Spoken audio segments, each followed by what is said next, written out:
எல்லா புகழும் முருகருக்கே. Hi friends, இன்றைக்கி என்ன பார்க்க போகிறோம் அப்படின்னு பார்த்தீங்கன்னா, இன்றைக்கி சஷ்டியோட 7வது நாள் தான் நம்ம இருக்கோம். இன்றைக்கி முருகரோட திருக்கல்யாணம்.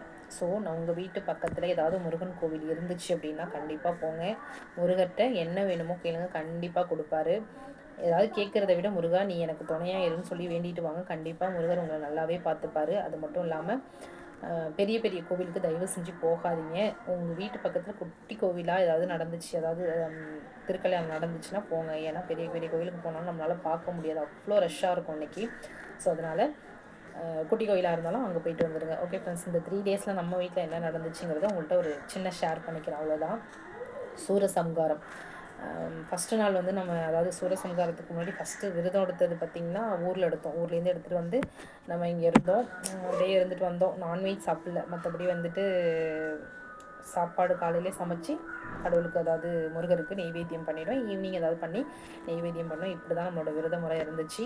சூரசம்ஹாரத்துக்கு மொதல் நாள், அதாவது சிக்கலில் போயிட்டு வேல் வாங்கிட்டு வருவார்ல, அன்னைக்கு வந்துட்டு நான் எங்கேயாவது கோயிலுக்கு போனால் நல்லது அப்படின்ட்டு எங்கேயாவது போகணும் அப்படின்னு சொல்லிட்டு நம்ம போனோம். எங்கே போனோம் அப்படின்னா வடபழனி போனோம். வடபழனி போயிட்டு அங்கே நம்மளால் சாமியை பார்க்கவே முடியல, செம்ம ரஷ்ஷுங்க, உள்ளார போகவே முடியல, அவ்வளோ ஒரு கூட்டம்.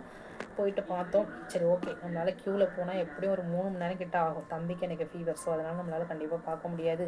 ஃபீவரோடையே மழையில் தூக்கிட்டு தான் போனேன் தம்பியை போட்டு இன்றைக்கி பார்த்தே ஆகணுன்றதுக்காக டேப்லெட்டை போட்டு.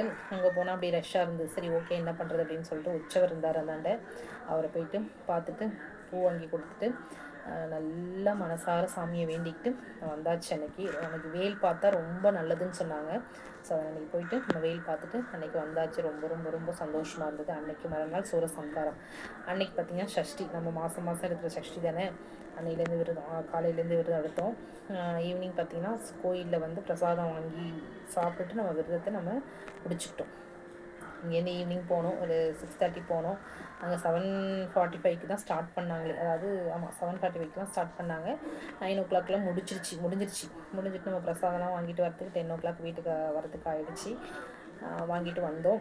அதுக்கப்புறம் வாங்கிட்டு வீட்டுக்கு வந்து, அதை விட ஒரு முக்கியமான விஷயம் என்ன அப்படின்னா, ஃபேமிலியோடு போங்க, குழந்தைங்களை கூட்டிகிட்டு போங்க, ஓகேங்களா. ஒரு நல்லது கெட்டது கோவிலுக்கு மெயினாக கூட்டிகிட்டு போங்க. கோவிலில் நடக்கிற விஷயங்களை குழந்தைங்களுக்கு சொல்லுங்கள், அப்போ தான் புரியும். என் பையன் இப்போ சின்ன சின்ன விஷயங்களை இப்போ பார்க்குறான். முன்னெல்லாம் வந்து ஏதாவது சொன்னால் பார்க்க மாட்டான். இப்போ ஒரு இடத்துக்கு கூட்டிகிட்டு போகிறதுனால கொஞ்சம் கொஞ்சம் கவனிக்க ஆரம்பிச்சிருக்கான். தீபாவளினா என்ன அப்படின்னு கேட்டால் அது ஸ்டோரி கேட்குறான். அப்போ சூரசம்ஹாரம்னா என்ன, முருகன் என்ன பண்ணுறாரு, யாரை வதம் பண்ணுறாருன்னு கேட்குறான் என்ன. அப்போ அவனுக்கு தெரியுது. அப்போ சில விஷயங்கள் வந்து குழந்தைங்களுக்கு பார்க்க தான் புரிய ஆரம்பிக்கும். ஸோ நம்ம வீட்டு குழந்தைங்க ஸ்கூல் இருந்தாலும், அன்றைக்கி ஈவினிங் டியூஷன் இருந்தாலும் லீவ் போட்டு கூட்டிகிட்டு போங்க. இதெல்லாம் வந்து கண்டிப்பாக குழந்தைங்களுக்கு பார்த்தா தான் புரியும். ஸோ லீவ் போடுறது தப்பு கிடையாது. அது மாதிரி தான் ஹர்ஷாவை நேற்று நான் கூட்டிகிட்டு போனேன். ரொம்ப சந்தோஷமாக 2 பேரும் பார்த்தாங்க. அவ்வளோ ஒரு சந்தோஷம் 2 பேருக்கும். முன்னாடி நின்றுட்டு ரொம்ப ஆர்வமாக பார்த்தாங்க 2 பேரும். எனக்கு அதுவே ரொம்ப சந்தோஷமாக இருந்தது. இன்னொரு விஷயம், ஃபேமிலியோடு கோயிலுக்கு போங்க, அது அதை விட சந்தோஷம். அதை விட சந்தோஷம் உலகத்தில் எதுவுமே கிடையாதுங்க. உண்மையாக சொல்கிறேன், நம்ம குடும்பத்தோடு நம்ம குழந்தைங்களோட ஒரு இடத்துக்கு போகிறோம் அப்படின்னா சத்தியமாக சான்ஸே கிடையாது. நிறைய பேருக்கு அந்த வாய்ப்பே இருக்காதுங்க. ஒன்று ஹஸ்பண்ட் வந்து வர முடியாத ஒரு சூழ்நிலையாக இருக்கும், இல்லை என்ன சொல்கிறது, குழந்தைங்க வந்து தவிர்க்க முடியாத சில காரணங்களால் வர முடியாது, இப்படிலாம் இருக்கும். நம்ம குடும்பத்தோடு போய் பாருங்களேன், அதில் கிடைக்கிற சந்தோஷம் என்ன சொல்கிறது, கோடி கோடியாக கொடுத்தாலும் எவ்வளோ விஷயங்கள் நம்ம வாழ்க்கையில் நடந்தாலும் சத்தியமாக கிடைக்காது. உண்மையாகவே அதை நான் அனுபவிக்கிறேன். ஒரு சின்ன இடத்துக்கு நான் என் ஃபேமிலியோடு போனேன்னா எனக்கு அவ்வளோ சந்தோஷமாக இருக்கும், அவ்வளோ ஒரு ஹாப்பியாக நான் அன்றைக்கி ஃபீல் பண்ணுவேன். அதை மோஸ்ட்லி வெளியில் காட்டிக்க மாட்டேன், ஆனால் மனசில் எனக்கு இருக்கும். அதுதான் எனக்கு சந்தோஷங்கிற மாதிரி தோணும். ஸோ நீங்களும் அந்த மாதிரி போங்க, ரொம்ப சந்தோஷமாக இருங்க. ஓகே, உங்கள்கிட்ட ஷேர் பண்ணணும்னு தோணுச்சு, அதனால ஷேர் பண்ணேன். அதுக்கப்புறம் கோயிலுக்கு போய்ட்டு வீட்டுக்கு வந்தோம். வீட்டுக்கு வந்துட்டு சூரசம்ஹாரம் முடிஞ்சால் குளிக்கணுங்கிறது எனக்கு தெரியாது. இத்தனை வருஷம் நம்ம சூரசம்ஹாரம் முடிஞ்சு வந்து சாப்பிட்டு படுத்துருவோம், சமையை கும்பிட்டு சாப்பிட்டு படுத்துருவோம். ஆனால் இந்த வாட்டி குளிச்சுட்டு மழையில் நனைஞ்சிட்டு தான் வந்தோம். குளிச்சுட்டு அதுக்கப்புறம் சாமி படைச்சிட்டு நெய்வேத்தியம் பண்ணிவிட்டு சாப்பிட்டுட்டு அப்படியே படுத்துட்டோம். படுத்து பார்த்திங்கன்னா ஒரு 11 கிட்ட நம்ம படுத்தோம். ஆனால் தூக்கமே சத்தியமாக இல்லைங்க. எனக்கு உண்மையாக சொல்கிறேன், தூக்கமே இல்லை. அப்படியே அந்த சாமி அங்கே என்ன நடந்துச்சு, ஒருவர் இப்படி வந்தார், அதே மைண்ட் செட் போயிட்டே இருந்துச்சு. எனக்கு என்னன்னே தெரில, எனக்கு ஏன் இப்படி தோணுச்சுன்னு கூட எனக்கு தெரில. ரொம்ப சந்தோஷமாக இருந்தது. அது ஏன்னு எனக்கு உண்மையாகவே தெரில. அப்புறம் பார்த்திங்கன்னா ஒரு 1 hour தூங்கியிருப்பேன், ஒரு 2-2:30 வரைக்கும் தூங்கியிருப்பேன்னு நினைக்கிறேன். அப்புறம் டைம் எடுத்து பார்த்தேன், 3:30 ஆச்சு. அப்புறம் 4 4:30 ஆச்சு. சரி ஓகே, இதுக்கப்புறம் நம்ம தூங்கினா சரிப்பட்டு வராதுன்னு சொல்லிட்டு எழுந்திரிச்சு வீட்டை க்ளீன் பண்ணிவிட்டு தொடச்சிட்டு பாத்திரம் இருந்தது விளக்கிட்டு அதுக்கப்புறம் குளிச்சுட்டு வந்து விளக்கு போட்டுட்டு அதுக்கப்புறம் சமைக்க போனேன்.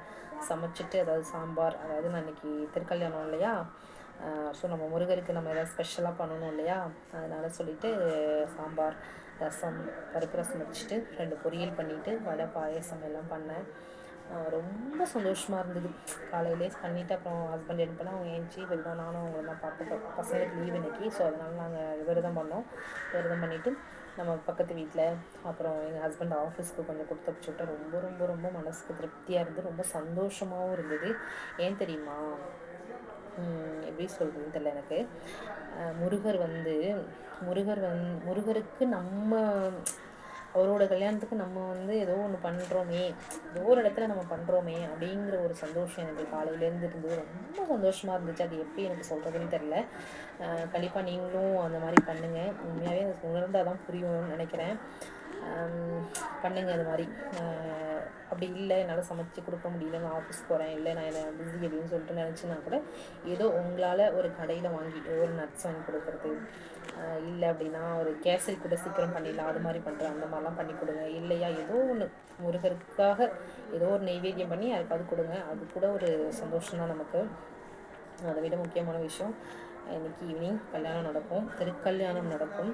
திருச்செந்தூரில் நைட்டில் தாங்க நடக்கும். ஆனால் நம்ம ஊர்லாம் சீக்கிரமாகவே பண்ணிடுவாங்க. சென்னையிலலாம் மழை பெஞ்சிகிட்ருக்கு. ஆனால் கண்டிப்பாக நடக்கும் கல்யாணம். நேற்று அலௌன்ஸ் பண்ணிட்டாங்க. இருந்தாலும் இந்த மழையில் எப்படின்னு நம்ம கண்டிப்பாக போகணும். போனால் தான் நமக்கு மனசு திருப்தியாக இருக்கும்.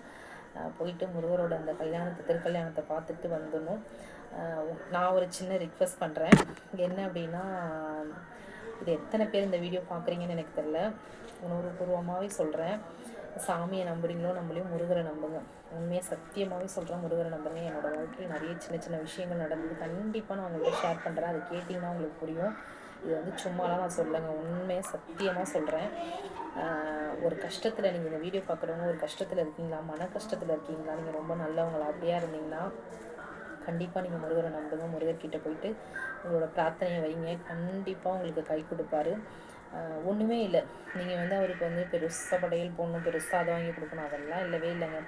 என்னை பொறுத்த வரைக்கும் அதாவது சஷ்டி, கிருத்திகை இந்த மாதிரி டைமில் அவருக்கு பிடிச்ச நாளில் வந்து கவிச்சு சாப்பிடாம, நான்வெஜ் சாப்பிடாம, செவ்வாய் அந்த மாதிரி டைமில் நான்வெஜ் அவாய்ட் பண்ணிவிட்டு அவருக்காக நமக்கு பிடிச்ச விஷயத்தை அவாய்ட் பண்ணிவிட்டு ஒரு விளக்கை ஏற்றி வச்சு மனசார கும்பிடுங்க.